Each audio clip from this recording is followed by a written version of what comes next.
तो आज हम करने वाले हैं आरआरबी एनटीपीसी के मोस्ट इंपॉर्टेंट क्वेश्चन। ठीक है, अगर आप आरआरबी एनटीपीसी की तैयारी कर रहे हो, रेलवे ग्रुप डी की तैयारी कर रहे हो, दोनों के लिए बहुत ज़्यादा इंपॉर्टेंट है। अभी तक हम टोटल 216 क्वेश्चन कवर कर चुके हैं, 217 क्वेश्चन में पहुंच चुके हैं। ठीक है, तो क्वेश्चन नंबर 217 में चलते हैं। तो 217 क्वेश्चन हमसे क्या पूछा गया है उसकी तरफ फोकस करते हैं। हमसे पूछा गया है, सिकंदर ने भारत पर किस वर्ष आक्रमण किया था। ऑप्शन नंबर ए है 326 ईसा पूर्व, ऑप्शन नंबर बी है श्रेणी 556, ऑप्शन नंबर सी है श्रेणी 526 और ऑप्शन नंबर डी है ईसा पूर्व 556। तो इसका राइट आंसर है ऑप्शन नंबर ए। ठीक है, तो 326 ईसा पूर्व का मतलब होता है बीसी, बीसी का मतलब होता है बिफोर क्राइस्ट, यानी कि 326 से पहले की बात है। ठीक है, उसने सिकंदर ने भारत पे आक्रमण किया था। ये क्वेश्चन कहाँ पर पूछा गया, आरपीएफ कांस्टेबल में क्वेश्चन पूछा गया है। ठीक है, 17/1/2019 को ये क्वेश्चन आया हुआ था शिफ्ट नंबर 3 में। क्लियर होगी बात सभी को। अब चलते हैं क्वेश्चन नंबर 218 में। डैश में हाईडे स्पीड की लड़ाई आयोजित की गई थी। आपके सामने ऑप्शन दिए हैं 234 ईसा पूर्व, 326 ईसा पूर्व, 423 ईसा पूर्व, 160 ईसा पूर्व। तो इसमें से जो राइट आंसर है वो राइट आंसर है ऑप्शन नंबर बी। ठीक है, 326 ईसा पूर्व। देखो ऊपर वाला नीचे वाला दोनों का सेम आंसर है। ठीक है, बस यहाँ पे क्या है, यहाँ पे थोड़ा सा क्वेश्चन को थोड़ा मतलब कंफ्यूज करके लिखा हुआ है। ठीक है, तो ये क्वेश्चन भी आपके आरपीएफ कांस्टेबल में पूछा गया है 18/1/2019 को, यानी कि 18 जनवरी 2019 को शिफ्ट नंबर 1 में क्वेश्चन पूछा गया है। क्लियर होगी बात सभी को। अब क्वेश्चन नंबर 219 में चलते हैं। इसमें पूछा है 326 ईसा पूर्व में भारत पर आक्रमण करने के लिए सिकंदर, जिसे बोला था अलेक्जेंडर इंग्लिश में, ने सबसे पहले निम्नलिखित में से किस नदी को पार किया था। ऑप्शन दिया आपके सामने, चिनाब, सिंधु, झेलम, सतलुज। तो जो 219 है उसका आंसर क्या होगा, सिंधु नदी, यानी कि इंडस वैली को। ठीक है, क्लियर हो रही बात सभी को, समझ लग रहा है।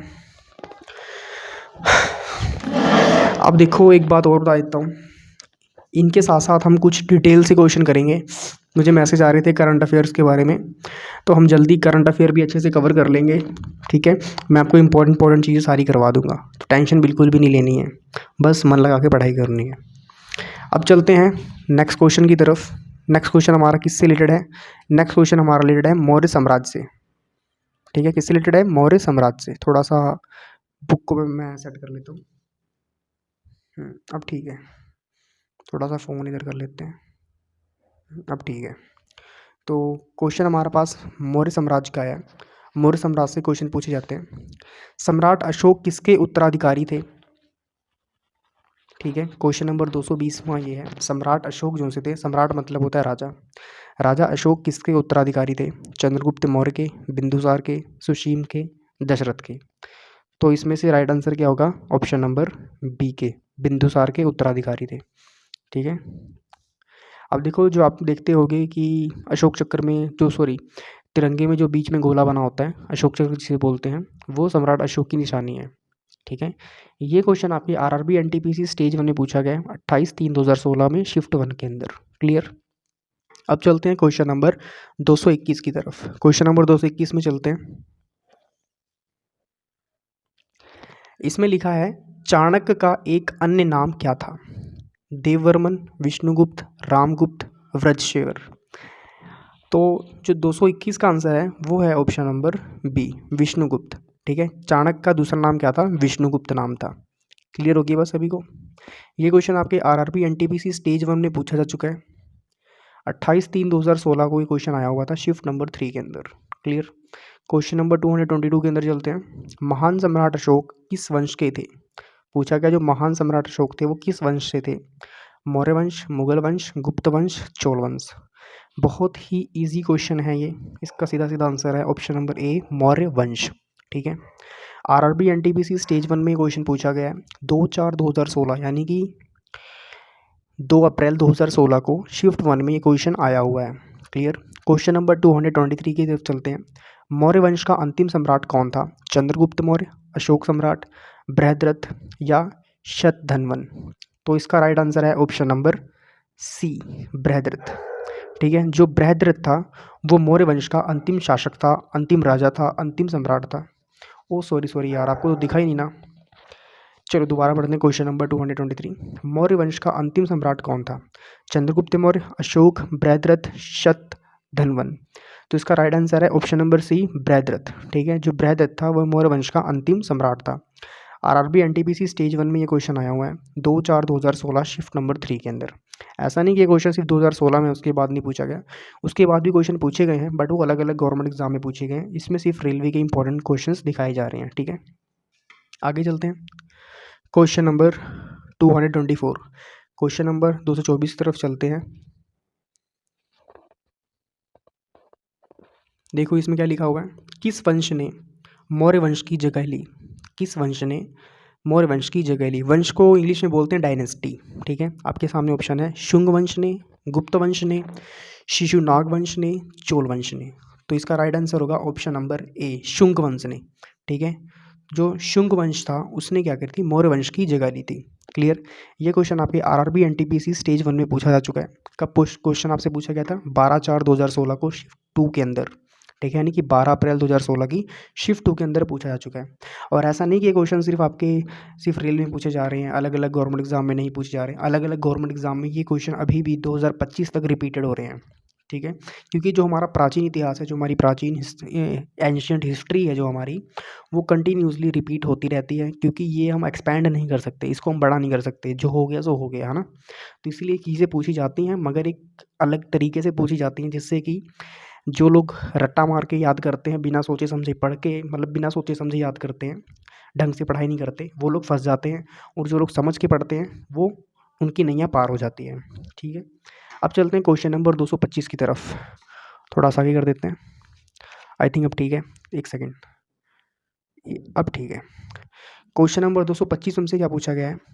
किस राजा की कहानी मुद्रा राक्षस, किस राजा की कहानी मुद्रा राक्षस नाटक का विषय है? जयचंद, चंद्रगुप्त सेकंड, या द्वितीय बोला जाता है इसे। ठीक है, इस नाम को कैसे पढ़ते हैं? चंद्रगुप्त द्वितीय, चंद्रपीड़, चंद्रगुप्त मौर्य। तो एक बार दोबारा पढ़ो, किस राजा की कहानी मुद्रा राक्षस नाटक का विषय है? तो इसका राइट आंसर है option number D, Chandragupta Maurya. ठीक है, आरआरबी एनटीपीसी स्टेज 1 में क्वेश्चन पूछा जा चुका है। 12/4/2016 को शिफ्ट 3 के अंदर ये क्वेश्चन आया हुआ है। ठीक है, थोड़ा सा और आगे बढ़ते हैं। क्वेश्चन नंबर 226 में चलते हैं। कौटिल्य का अर्थशास्त्र हमें डैश प्रशासन के बारे में जानकारी देता है? राष्ट्रकूट, प्रतिहार, गुप्त, मौर्य। तो इसका राइट आंसर होगा ऑप्शन नंबर डी।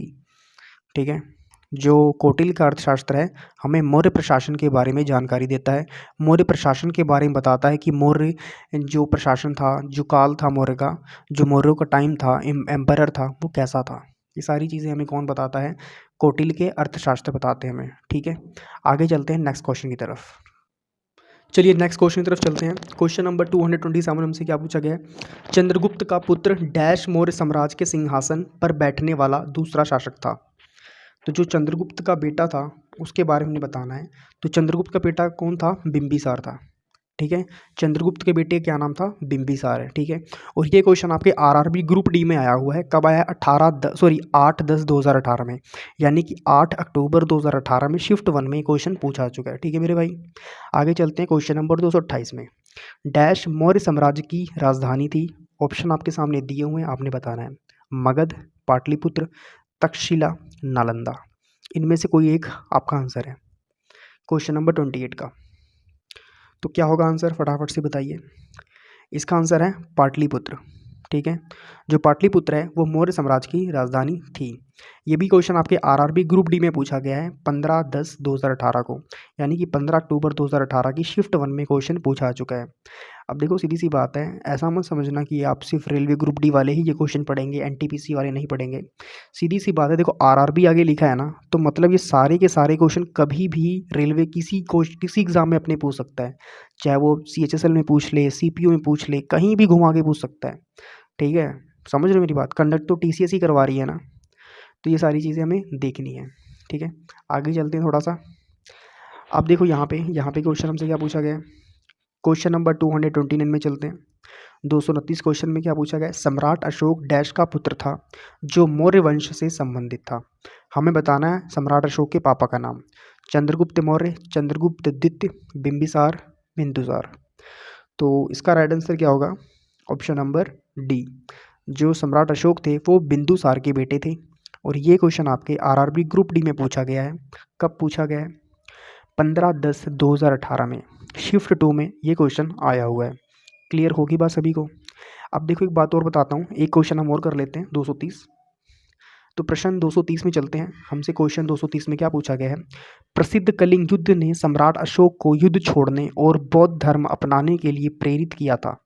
प्रसिद्ध कलिंग युद्ध ने सम्राट अशोक को युद्ध छोड़ने और बौद्ध धर्म अपनाने के लिए प्रेरित किया था। वह युद्ध उड़ीसा में कब लड़ा गया था? मैं बताता हूँ पहले इस लड़ाई के बारे में। जब ये लड़ाई सम्राट अशोक ने करी थी उड़ीसा में, तो उड़ीसा में क्या हुआ था, उनके 1 लाख सैनिक मारे गए थे। हालांकि लड़ाई उन्होंने जीत ली थी, मगर जब 1 लाख सैनिक मारे गए थे, उन्होंने देखा कि यार मेरी जिद की वजह से इतने सारे लोग मर गए, इतने सारे परिवार मतलब बिखर गए, उनके बच्चे वगैरह सब। तो ये अपने आप को बहुत ना कोसने लग गए थे। तो इन्होंने क्या किया था, अपना राजकोष, राजकोष मतलब होता है अपने राज्य का खजाना, वो सब जनता में बांट दिया था। और ये चले गए थे जंगलों में, ठीक है, बौद्ध धर्म अपनाने। क्लियर? तो पूछा गया उड़ीसा का युद्ध कब लड़ा गया था? 261 BC, 262 BC, 260 264 BC। तो इसका राइट आंसर क्या होगा? Question A, sorry option number A, 261 BC। BC का मतलब बिफोर क्राइस्ट। बिफोर क्राइस्ट को हिंदी में ईसा पूर्व, मतलब 261 साल, 261 शताब्दी से पहले की बात है। ये क्वेश्चन आपके आरआरबी ग्रुप डी में पूछा गया है, ठीक है। 23/10/2018 को शिफ्ट नंबर 3 में ये पूछा जा चुका है। क्लियर होगी बात सभी को? देखो सीधी सी बात है, अगर आप अभी तक टॉप 230 क्वेश्चन करना चाहते हो तो लिंक हमने प्लेलिस्ट का डिस्क्रिप्शन में डाला हुआ है, आप जाके वहाँ से देख सकते हो, ठीक है। हमारी प्लेलिस्ट का नाम है आरआरबी एनटीपीसी जीके पीवाईक्यू।